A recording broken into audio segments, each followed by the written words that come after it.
الشنطة أنا بسيده.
Dedi ki bu molozlar önemli değil.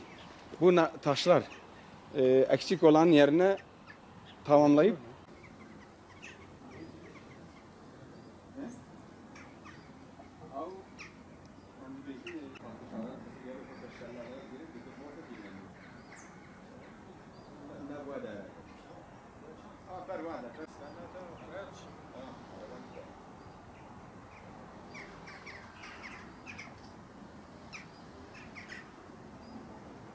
Şelale suyu böyle geliyor. Ya bak bu taşlar onundur.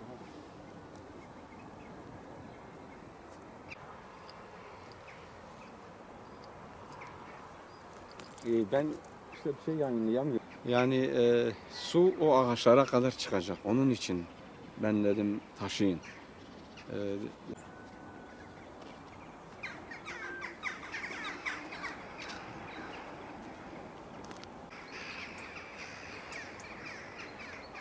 Bak su şu yukarıya kadar gidecek ha.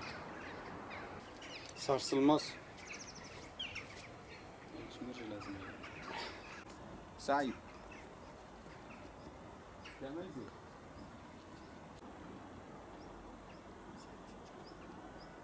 Havza.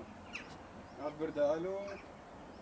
Lazım فيها قرب يحسيتي يا namaz kıldığı yer. Biz Cema Salihiyat diyoruz. Pişman zaman ne yapar çocuk?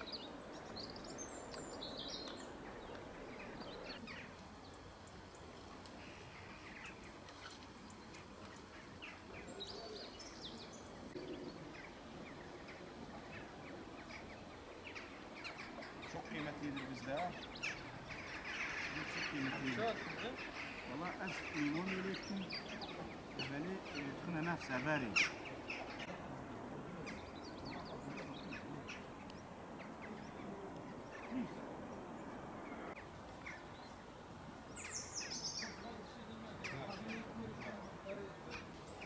Vallahi bak bu taşları böyle götürseler, öyle özel bir alan yapsalar onlara alıp, işte tarihi taşlar diye millet gidecek onlara bakacak.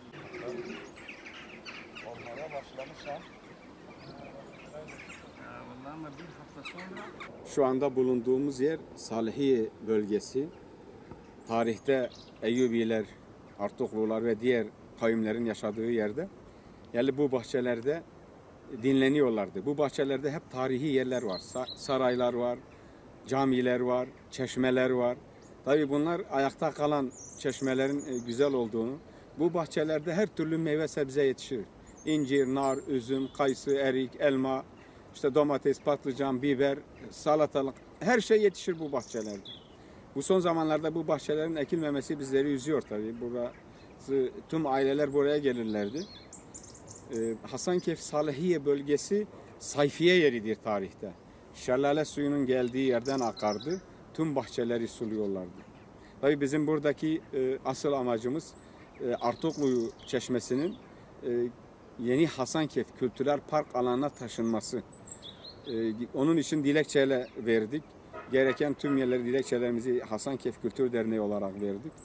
bu tarihi yerin, bu tarihi çeşmenin Hasankeyf Yeni Kültürel Park alanına mutlaka taşınmasını istiyoruz. Bir an önce bu tarihi varlıkların taşınması lazım. Çünkü taşları yerlerde tahrip oluyor, zarar görüyor, düşüyor, düşürülüyor. Bunun önüne geçmek için tek çare bir an önce bu çeşmelerin, bu tarihi konakların, bu camilerin taşlarının yeni Hasankeyf aslına uygun restore edilerek taşınmasını istiyoruz.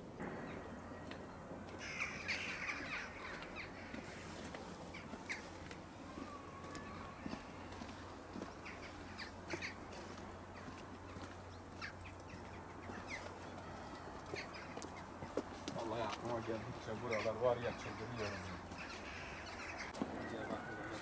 Ne bak, keyfe ma ne beyce Said?